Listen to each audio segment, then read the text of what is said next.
सबसे पहले इच्छा होती है उस परम स्थान के दर्शन की जहां भगवान शिव ध्यान में स्थित है। कैलाश पर्वत उनका परम आसन। ये कोई साधारण पर्वत नहीं बल्कि भगवान शिव का साक्षात रूप है। इसके चरणों में है मानसरोवर, मीठे जल की पवित्रता, और राक्षस ताल, खारे जल की रहस्यपूर्ण गहराई। इतने पास फिर भी एक मीठा एक खारा, जैसे भगवान शिव के भीतर संतुलित दो स्वरूप। अब हम पहुंचते हैं उस तपोभूमि पर जहां भगवान शिव और माता पार्वती ने विवाह के बाद ध्यान लगाया।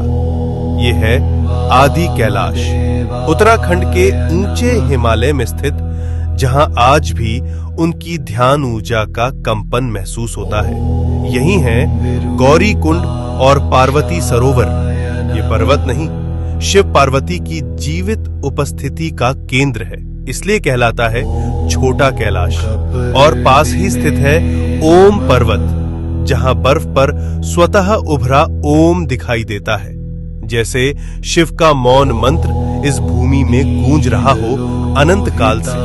अब हम बढ़ते हैं हिमाचल की उस रहस्यमयी चोटी की ओर जहां विराजमान है स्वयं भगवान शिव, जिसे कहा जाता है मणि महेश कैलाश। इस पर्वत की चोटी से दिखाई देती है एक दिव्य मणि। मान्यता है जब भगवान शिव प्रसन्न होते हैं तो ये मणि दिव्य तेज प्रकट करती है, जो भक्तों के जीवन में भर देती है एक दिव्य प्रकाश। इसके चरणों में स्थित है पवित्र मणि महेश झील, जहां हजारों श्रद्धालु हर वर्ष स्नान करते हैं और भगवान शिव का आशीर्वाद प्राप्त करते हैं। अब हम पहुंचते हैं हिमालय की उस ऊंचाई पर जहां की हवा भी हर हर महादेव का जप करती है।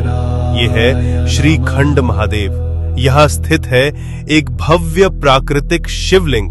यहाँ तक पहुंचने का मार्ग अत्यंत कठिन, लेकिन कहा जाता है जिसे स्वयं भगवान शिव बुलाते हैं वही इस दिव्य शिखर तक पहुंच पाता है। श्रीखंड महादेव केवल एक शिवलिंग नहीं, ये है भगवान शिव का हिमालयी सिंहासन।